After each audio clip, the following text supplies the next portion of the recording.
আসসালামু আলাইকুম। দুপুরের শীর্ষ সংবাদে স্বাগত জানাচ্ছি আমি সুমনা সুমা। ফেসবুকে এক সপ্তাহে তারেক রহমানকে নিয়ে ২৯টি ভুয়া তথ্য শনাক্ত। কুখ্যাত অ্যাপস্টেইন নথিতে বাংলাদেশের আইসিডিডিআরবি। হিন্দু সম্প্রদায়ের নিরাপত্তার দায়িত্ব আমাদের, মির্জা ফখরুল। প্লট দুর্নীতি মামলায় শেখ হাসিনা ১০ ও টিউলিপের ৪ বছরের কারাদণ্ড। নিউমুরিং ইজারার প্রতিবাদ সর্বাত্মক ধর্মঘটের তৃতীয় দিনেও অচল চট্টগ্রাম বন্দর। এম এ কাইয়ুমের প্রার্থিতার বৈধতা চ্যালেঞ্জ করে নাহিদের রিট। নির্বাচন পর্যবেক্ষণে ভারতকে আমন্ত্রণ জানিয়েছে বাংলাদেশ। একটা দল ইসলামের পরিবর্তে ক্ষমতার লোভী হয়ে গেছে, চরমোনাই পীর। ফের আসছে শৈত্যপ্রবাহ, হানা দেবে বজ্র ও শিলাবৃষ্টি। ২৪ ঘন্টায় অনেক কিছুই ঘটতে পারে মনে করেন পাকিস্তানের সাবেক অধিনায়ক। শুনছিলেন শিরোনাম, এবার বিস্তারিত। আসন্ন ত্রয়োদশ জাতীয় সংসদ নির্বাচনের আগে ফেসবুকে গত সপ্তাহে বাংলাদেশ থেকে ছড়ানো ২০০-র মতো ভুয়া তথ্য শনাক্ত করেছে ফ্যাক্ট চেকিং প্রতিষ্ঠানগুলো। এর মধ্যে একক ব্যক্তি হিসেবে সবচেয়ে বেশি ভুয়া তথ্য ছড়ানো হয়েছে বিএনপি চেয়ারম্যান তারেক রহমানকে নিয়ে। গত ৭ দিনে ১৯০টি ভুয়া তথ্য ছড়ানো হয়েছে। তার মধ্যে ৯৩টি নির্বাচনকে কেন্দ্র করে, এর মধ্যে ২৯টি রয়েছে তারেক রহমানকে নিয়ে। বিএনপির মহাসচিব মির্জা ফখরুল ইসলাম আলমগীর, স্থায়ী কমিটির সদস্য মির্জা আব্বাসও ভুয়া তথ্যের শিকার হয়েছেন। যৌন অপরাধী জেফ্রি অ্যাপস্টেইনের সঙ্গে সম্পর্কিত লাখ লাখ নতুন ফাইল শুক্রবার প্রকাশ করে যুক্তরাষ্ট্রের বিচার বিভাগ। এতে নতুন করে বিশ্বের প্রভাবশালী ব্যক্তি ও প্রতিষ্ঠানের নাম উঠে এসেছে। এরপরেই বিশ্বজুড়ে তোলপাড় শুরু হয়েছে। অ্যাপস্টেইন ফাইলে পাওয়া একটি ইমেইলে বাংলাদেশের আন্তর্জাতিক খ্যাতিসম্পন্ন গবেষণা প্রতিষ্ঠান আইসিডিডিআরবি নামও উঠে এসেছে।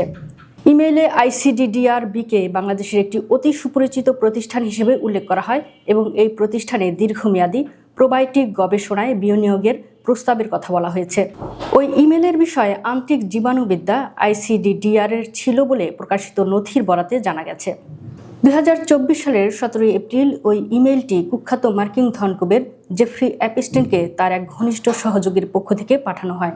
কুখ্যাত যৌন অপরাধী অ্যাপস্টেইন ফাইলে অন্তর্ভুক্ত আরেক ইমেইলে দেখা যায় অ্যাপস্টেইনের এক ঘনিষ্ঠ সহযোগী ২০১০ সালের ৪ জানুয়ারি বাংলাদেশ ও ভারতে ভ্রমণ করেছিলেন। তবে ওই সফরের নির্দিষ্ট উদ্দেশ্য বা কার্যক্রম সম্পর্কে নথিতে বিস্তারিত কিছু বলা হয়নি। বিএনপির মহাসচিব মির্জা ফখরুল ইসলাম আলমগীর বলেছেন, জুলাই গণ অভ্যুত্থানের পর দেশের হিন্দু সম্প্রদায়ের ভাই বোনেরা কিছুটা অনিরাপদ বোধ করছেন। তাদের উদ্দেশ্যে তিনি আশ্বাস দিয়ে বলেন, আমি আপনাদের প্রতিশ্রুতি দিতে চাই, আপনাদের নিরাপত্তার দায়িত্ব আমাদের। রোববার রাতে ঠাকুরগাঁও ১ আসনে নির্বাচনী এলাকা রহমানপুর ইউনিয়নের রহমানপুর সরকারি প্রাথমিক বিদ্যালয় মাঠে আয়োজিত এক নির্বাচনী সভায় এসব কথা বলেন তিনি। মির্জা ফখরুল বলেন, বাংলাদেশ সব ধর্মের মানুষের দেশ। এদেশে হিন্দু, মুসলিম, বৌদ্ধ ও খ্রিস্টান সবাই সমান নাগরিক। কোনো সম্প্রদায়ের মানুষ যেন ভয় না থাকে সেই পরিবেশ নিশ্চিত করাই আমাদের রাজনৈতিক ও নৈতিক দায়িত্ব। তিনি আরও বলেন, ক্ষমতায় যেই থাকুক দেশের প্রতিটি নাগরিকের নিরাপত্তা ও অধিকার সমানভাবে নিশ্চিত করতে হবে। কোনো অবস্থাতেই সাম্প্রদায়িক বিভেদ সৃষ্টি করতে দেওয়া যাবে না। পূর্বাচল নতুন শহর প্রকল্পে প্লট বরাদ্দে দুর্নীতির অভিযোগে ক্ষমতাচ্যুত সাবেক প্রধানমন্ত্রী শেখ হাসিনা ও শেখ রেহানার মেয়ে টিউলিপ সিদ্দিকীর মামলায় রায় ঘোষণা করা হয়েছে। সোমবার ঢাকার বিশেষ জজ আদালত ৪-এর বিচারিক রবিউল আলম এই রায় ঘোষণা করেন।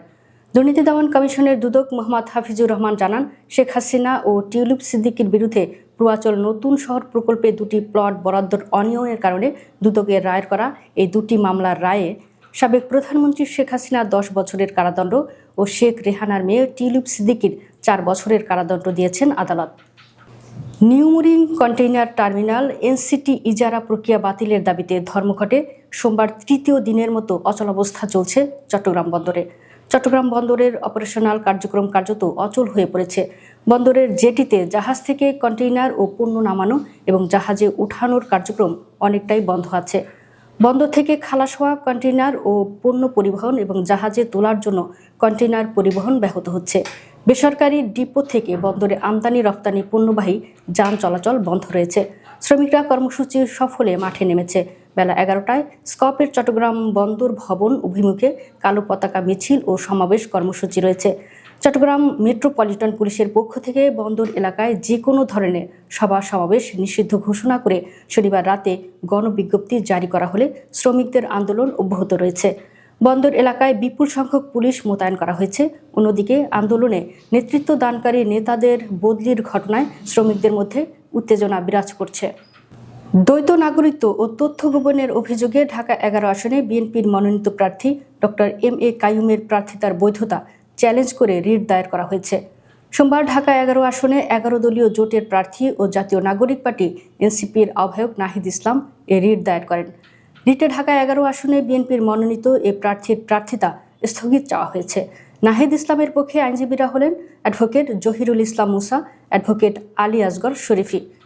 বিএনপি মনোনীত প্রার্থী ও দলটির ক্ষুদ্র ঋণ বিষয়ক সম্পাদক ডক্টর এম.এ. কাইয়ুমের মনোনয়নপত্র বৈধ ঘোষণা করে নির্বাচন কমিশন।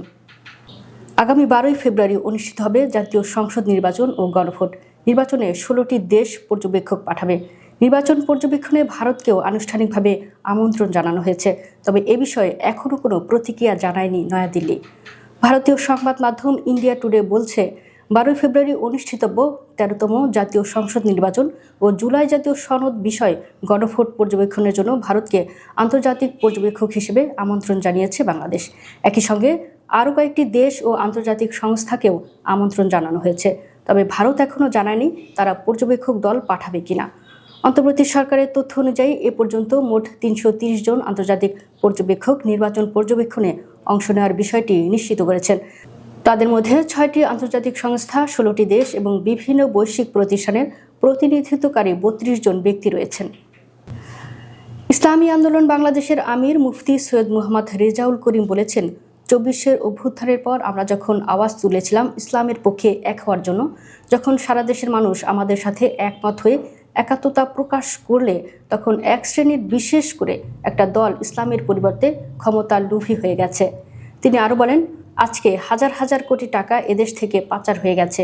আমাদের দেশ বারবার দুর্নীতিতে প্রথম হয়েছে। তারা ইসলামের লেবেল লাগিয়ে এদেশে আমেরিকার নীতি আদর্শ বাস্তবায়ন করতে চায়, ভারত ও ব্রিটিশদের কালচার বাস্তবায়ন করতে চায়। তারা ইমিটেশনকে স্বর্ণ বলে মানুষকে ধোঁকা দিচ্ছে। আমরা দেশের মানুষকে বলবো, আমরা ইমিটেশন স্বর্ণ চাই না, আমরা আসল স্বর্ণ চাই। বাংলাদেশে আমরা বাস্তব ইসলাম দেখতে চাই। দেশ জুড়ে শীতের তীব্রতা কিছুটা কমলেও দাপট এখনও শেষ হচ্ছে না। চলতি ফেব্রুয়ারি মাসের প্রথমার্ধে দেশের বিভিন্ন এলাকায় একটি মৃদু শৈত্যপ্রবাহ বয়ে যেতে পারে। সেই সঙ্গে এ মাসে অন্তত 2 দিন বজ্রসহ বৃষ্টি অথবা শিলাবৃষ্টি হওয়ার সম্ভাবনা রয়েছে। এতে বলা হয়েছে, ফেব্রুয়ারিতে দেশের স্বাভাবিকের অপেক্ষা কম বৃষ্টিপাতের সম্ভাবনা আছে। সেই সঙ্গে বঙ্গোপসাগরে ঘূর্ণিঝড় বা নিম্নচাপ সৃষ্টি হওয়ার সম্ভাবনা নাই। তবে এ মাসের প্রথমার্ধে দেশের উত্তর পশ্চিম ও উত্তর পশ্চিমাঞ্চলে একটি মৃদু 8 থেকে 10 ডিগ্রি সেলসিয়াস শৈত্যপ্রবাহ বয়ে যেতে পারে। এতে আরও বলা হয়েছে, দেশের নদী অববাহিকায় মাঝারি বা ঘন কুয়াশা এবং অন্যত্র হালকা অথবা মাঝারি ধরনের কুয়াশা পড়তে পারে। এছাড়া দিন ও রাতের তাপমাত্রা ক্রমান্বয়ে বৃদ্ধি পাবে। দিন ও রাতের তাপমাত্রা স্বাভাবিক অপেক্ষা বেশি থাকতে পারে। পাকিস্তান সরকার টি-20 বিশ্বকাপে ভারতের বিপক্ষে ম্যাচ না খেলার যে সিদ্ধান্ত নিয়েছে, সেটি কূটনৈতিক উদ্যোগের পাল্টাতেও পারে বলে মনে করেন পাকিস্তানের সাবেক অধিনায়ক রশিদ লতিফ। তার মতে, বর্তমান পরিস্থিতিতে কোনো সমাধান না এলে তা বিশ্ব ক্রিকেটের জন্য বিপর্যয় হিসেবে চিহ্নিত হবে। রোববার রাতে পাকিস্তান সরকার ভারত ম্যাচ বয়কটের কথা জানানোর পর টাইমস অফ ইন্ডিয়াকে দেওয়া সাক্ষাৎকারে লতিফ এসব কথা বলেন। পাকিস্তানের অনেক ভেবেচিন্তে নেওয়া সিদ্ধান্তটি ভারত নয়, সরাসরি আন্তর্জাতিক ক্রিকেট কাউন্সিলের উপর আঘাত করবে বলে মনে করছেন তিনি। নিরাপত্তা শঙ্কায় বাংলাদেশ ভারত খেলতে অস্বীকৃতি জানিয়ে গত 4 জানুয়ারি আইসিসিকে ভেন্যু বদলানোর অনুরোধ করেছিল। তবে নিয়ন্ত্রক সংস্থা তা আমলে না নিয়ে 24 জানুয়ারি বাংলাদেশকে বিশ্বকাপ থেকে বাদ দিয়ে স্কটল্যান্ডকে নেয়। অতীতে ভারত ও পাকিস্তানের নিরাপত্তার সংখ্যা বিবেচনায় নেওয়া হলেও এবার কেন দ্বিচারিতা, এমন প্রশ্ন তুলে আইসিসির সিদ্ধান্তের প্রতিবাদ জানায় পাকিস্তান ক্রিকেট বোর্ড। তখনই পিসিবি প্রধান মোহসিন নাকভি ইঙ্গিত দিয়েছেন, পাকিস্তান বড় কোনো সিদ্ধান্ত নিতে পারে।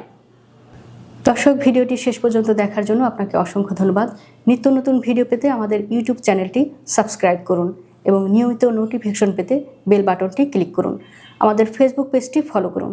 এছাড়াও আমাদের ভিডিও লাইক, কমেন্ট ও শেয়ার করুন। আল্লাহ হাফেজ।